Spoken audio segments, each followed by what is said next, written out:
Good evening सभी बच्चों। हम लोग कल तक डिस्कस किए थे कि फ्रांस में रिवॉल्यूशन होने के बाद 1789 में रिवॉल्यूशन होते और रिवॉल्यूशन के बाद फ्रांस जो है एक एब्सोल्यूट मोनार्की से कॉन्स्टिट्यूशनल मोनार्की बनते और कॉन्स्टिट्यूशनल मोनार्की बनने के बाद जो टॉपिक आएगा रिपब्लिक। ठीक है, तो रिपब्लिक टॉपिक जो है अब एक ही बार में हम लोग फिर रिपब्लिक तक जो एब्सोल्यूट मोनार्की से कॉन्स्टिट्यूशनल मोनार्की बना।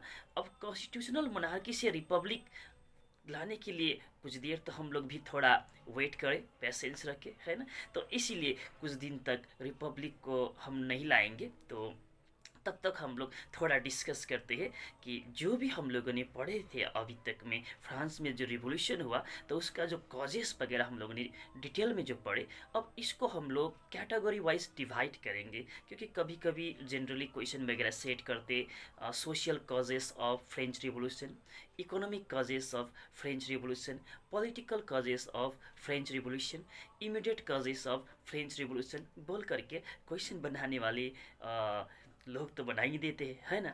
तो यहाँ पर इसीलिए हम लोग इसको वन बाय वन इस तरह से भी देखेंगे। ठीक है, जो पढ़े हुए टॉपिक है उसी को अब social causes, economic causes, political causes, ठीक है, इस तरह से हम लोग बांटेंगे और इस तरह से देखेंगे। ठीक है, तो उसके बाद ही हम लोग फिर फ्रांस में रिपब्लिक लाएंगे। ओके, तो कुछ दिन के लिए स्ट्रगल को, रिवोल्यूशन को थोड़ा सा इसी तरह से थमने देते हैं। Okay, now social causes of French revolution. France में जो रिवोल्यूशन हुआ उसका सोशल कॉजेस क्या था, दैट मीन्स उस समय वहाँ का सोसाइटी का कंपोजिशन क्या था। ठीक है, सोसाइटी का सेटअप क्या था, सोशल ऑर्डर क्या था, सोसाइटी में क्या चल रहा था जिसके कारण कि फ्रांस में रिवोल्यूशन होता है। ठीक है, तो ये है फर्स्ट ऑफ ऑल सोसाइटी जो है फ्रांस का, ये डिवाइडेड थे थ्री स्टेट में। ठीक है, फ्रांस का सोसाइटी थ्री स्टेट में डिवाइडेड थे, first state, second state and third state. Three state में डिवाइडेड थे फ्रांस का सोसाइटी,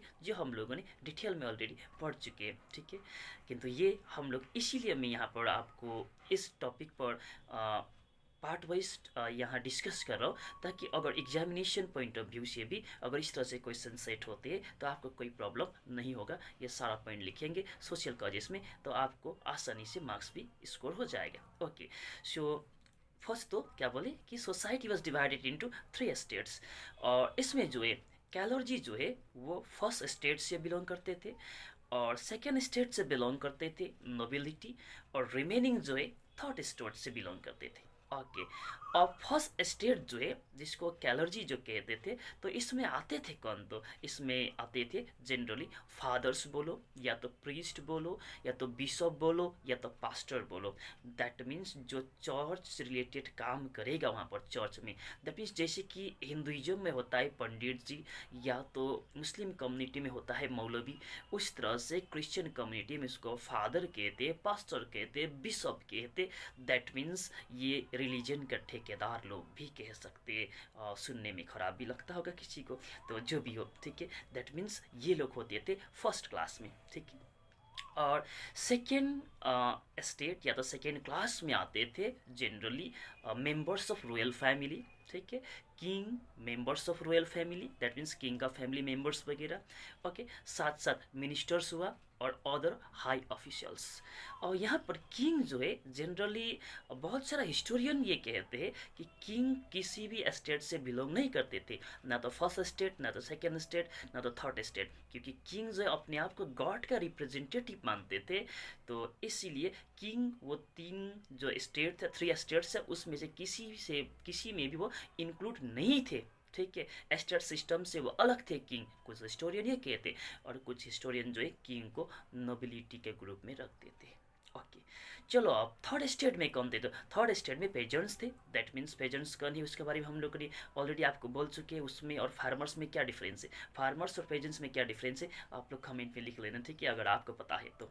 ओके, तो ठीक है, पेजेंट्स थे, वही सबसे ज़्यादा था उसका पॉपुलेशन। बिजनेसमैन थे, लॉयर्स थे, डॉक्टर्स थे, टीचर्स थे, इंजीनियर्स थे, जो भी बोलो। दैट मीन्स नोबिलिटी एंड कैलर्जी का छोड़ करके रिमेनिंग टोटल तो थे आपका थर्ड स्टेट से। ओके, अब यहाँ फर्स्ट एंड सेकेंड स्टेट का जो लोग जो थे, इन लोगों को स्पेशल प्रिविलेजेस भी मिलता था, ठीक है, बाई बर्थ।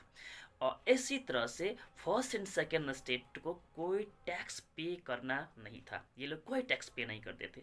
और टोटल टैक्स का बर्डन था थर्ड स्टेट का, थर्ड स्टेट का लोगों को ही टैक्स पे करना होता था। ओके, और इसी तरह से हाँ, पेजेंट्स जो है, ठीक है, 90% पॉपुलेशन जो था फ्रांस का, दैट इज पॉपुलेशन कंपोजिशन देखिए, सोसाइटी का पॉपुलेशन कंपोजिशन जो देखिए, 90% से भी ज़्यादा पॉपुलेशन था पेजेंट्स। और जब लैंड का बात करेंगे, लैंड डिस्ट्रीब्यूशन का बात करेंगे सोसाइटी में, 60% से भी ज़्यादा लैंड जो है नोबल्स, चर्च और थर्ड स्टेट का रिच पीपल जो है, इन्हीं लोगों ने टोटल जो लैंड जो है अपना कब्जे में रखे थे। दैट मीन्स यहाँ पर जो पेजेंट्स जो है 90% से भी ज़्यादा है, इन लोगों के पास ज़मीन ही नहीं था। ओके, और इतना ही नहीं, नोबल्स फ्यूडल प्रिविलेजेस भी इंजॉय करते थे। फ्यूडल प्रिविलेजेस क्या है, तो ये भी हम लोगों ने डिस्कस किए होंगे। ओके, और इसी तरह से पेजेंट्स जो है, इन लोगों को सर्विस भी देना होता था, इन लोगों को लॉर्ड को, दैट मीन्स फ्यूडल लॉर्ड्स को सर्विस भी देना होता था। इनका घर में, इनका ज़मीन में काम करना होता था, ठीक है, आर्मी में काम करना होता था। इस तरह से इन लोगों को सर्विसेज वगैरह भी फ्री ऑफ कॉस्ट देना होता था थर्ड स्टेट का लोगों को। तो थर्ड स्टेट का लोग को कोई राइट भी नहीं है, टैक्स भी देना है, तो डेफिनेटली वो लोग वहाँ पर खुश नहीं थे, वो लोग नाराज थे। तो इसीलिए तो फ्रांस में यही सोशल, इस तरह का सोसाइटी का जो स्ट्रक्चर है, कंपोजिशन है, ठीक है, तो इसी के कारण सोसाइटी का थर्ड स्टेट का लोग नाराज थे, इसीलिए रिवोल्यूशन होता है फ्रांस में। तो ये सोशल कॉज हुआ, ठीक है। कल हम लोग इकोनॉमिक या तो पॉलिटिकल कॉज को लेकर चलेंगे। Okay okay, thank you, bye bye.